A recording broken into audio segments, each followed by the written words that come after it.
Hey guys, உங்கள் எல்லாருக்கும் தெரியுமா, எர்த்தில் இருக்கிற மோஸ்ட் அன்எக்ஸ்ப்ளோர்டு பிளேஸ் வந்து ஸ்பேஸ் கிடையாது. அது நம்ம ஓஷன்ஸோட டெப்த்து. அங்கே வந்து லைட் கூட ரீச் ஆகாது. ஆனால் அங்கேயும் லைஃப் இருக்குது. அதுவும் பயங்கரமான லைஃப் இருக்குது. டீப் சீ நம்ம எர்த்தோட ரொம்ப மிஸ்டீரியஸான எக்ஸ்ப்ளோர் பண்ண கஷ்டமான ஒரு பிளேஸாக. ஓஷன்ஸோட டெப்த் ஒரு 200 மீட்டருக்கு மேலே போன உடனே லைட் வந்து ஆல்மோஸ்ட் 0 ஆகிடும். அதை தான் வந்து சயின்டிஸ்ட் வந்து மிட் நைட் ஜோன்னு சொல்லுவாங்க. இங்கே சன்லைட் ரீச் ஆகாது. டெம்பரேச்சர் ரொம்ப சில்லுன்னு இருக்கும். ப்ரெஷர் ரொம்ப அதிகமாக இருக்கும். நார்மல் ஹியூமன் பாடி இன்ஸ்டண்ட்டாக கிராஷ் ஆகிடும். அந்த லெவலுக்கு அது இருக்கும். ஆனால் இந்த எக்ஸ்ட்ரீம் கண்டிஷன்ஸில் கூட லைஃப் சர்வைவ் பண்ணுது. அதுவும் ரொம்ப யூனிக்கான கிரியேச்சர்ஸ். இந்த டீப் சீல இருக்கிற கிரியேச்சர்ஸ் எல்லாம் நம்ம நார்மல் ஃபிஷ் மாதிரி கிடையாது. For example angular fish. இதோட ஹெட்டில் வந்து ஒரு ஸ்மால் லைட் பல்பு மாதிரி இருக்கும். ஆக்சுவலி அது வந்து பயோலூமினசென்ஸ்னு சொல்லுவாங்க.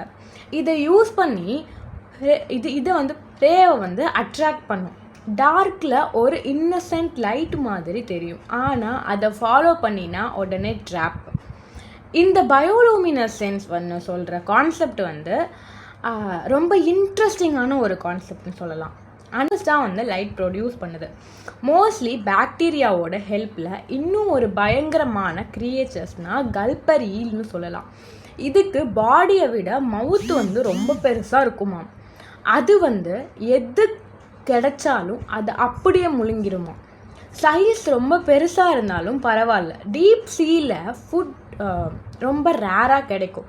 ஸோ சான்ஸ் கிடைச்சா உடனே மிஸ் பண்ணக்கூடாதுன்னு எவால்யூஷன்ஸ் இப்படி டிசைன் பண்ணியிருக்குன்னு கொஞ்சம் பாருங்கள். அது மட்டும் கிடையாது. வேம்பயர் ஸ்குவாட்னு ஒரு கிரியேச்சர்ஸ் இருக்குது. நேம் கேட்கவே பயமாக இருக்கும். ஆனால் இது பிளட் சக் பண்ணுது. இது டார்க் ரெட் கலரில் இருக்கும். ரெட் வந்த உடனே பாடியை கிளாக் மாதிரி விராப் பண்ணும். இதோட சர்வைவல் ஸ்ட்ராட்டஜி வந்து ரொம்ப டிஃப்ரெண்ட்டாகவே இருக்கும். ஃபைட் பண்ணாமல் கன்ஃபியூஸ் பண்ணிவிட்டு எஸ்கேப் ஆகும். டீப் சீல பிக்கஸ்ட் மிஸ்ட்ரி கிரியேச்சர்ஸில் ஒன்று இருக்குது. அதான் வந்து கயண்ட் ஐசோபோட் அப்படிங்கிறது. இது நம்ம வீட்டில் இருக்கிற பில்பக்கோட ஜயண்ட் வெர்ஷன் மாதிரி. ஒரு ஃபுட் வரைக்கும் க்ரோ ஆகும். இது மந்த்ஸ் இல்லை இயர்ஸ் வரைக்கும் சாப்பிடாமல் சர்வைவ் பண்ணும். பிகாஸ் ஃபுட் அவைலபிலிட்டி ரொம்ப கம்மி அங்கே.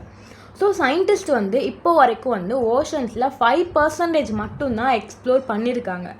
ரெஸ்ட் எல்லாமே அன்னோன் தான். அப்போது இமேஜின் பண்ணுங்கள், இன்னும் எவ்வளோ கிரியேச்சர்ஸ் நமக்கு தெரியாமல் இருக்கும்.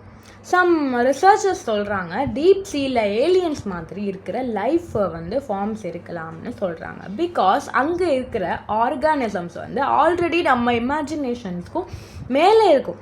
இதுவும் ஒரு ஷாக்கிங் ஃபேக்ட். டீப் சீல இருக்க கிரியேச்சர்ஸ்க்கு ஐ வந்து ரொம்ப பெருசாக இருக்கும், இல்லை கம்ப்ளீட்லி பிளைண்டாக இருக்கும். பிகாஸ் அங்கே லைட்டே இல்லை. ஸோ விஷன்ஸ் யூஸ் கிடையாது. இன்ஸ்டெட் வந்து அவங்க வந்து வைப்ரேஷன்ஸ் கெமிக்கல்ஸ் ஃபீல் பண்ணுவாங்க, சர்வை பண்ணுவாங்க. ஓவராலாக பார்த்தா deep sea is not just a water.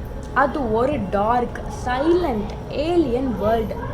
அங்கே இருக்கிற ஒவ்வொரு கிரியேச்சர்ஸும் நம்ம எர்த்தோட எவால்யூஷன்ஸ் எப்படி அடாப்ட் ஆகுதுன்னு காமிக்க ஒரு லைவ் எக்ஸாம்பிள். இதை பற்றி ரிசர்ச் பண்ணினாலும் இன்னும் பல சீக்ரெட்ஸ் வந்து ஹிடனாக இருக்குது. அண்ட் மேபி நம்ம இமேஜினேஷன்ஸ்க்கும் மேலே பயங்கரமான கிரியேச்சர்ஸ் இன்னும் அந்த இருளில் வந்து வெயிட் பண்ணிட்டு இருக்கலாம்.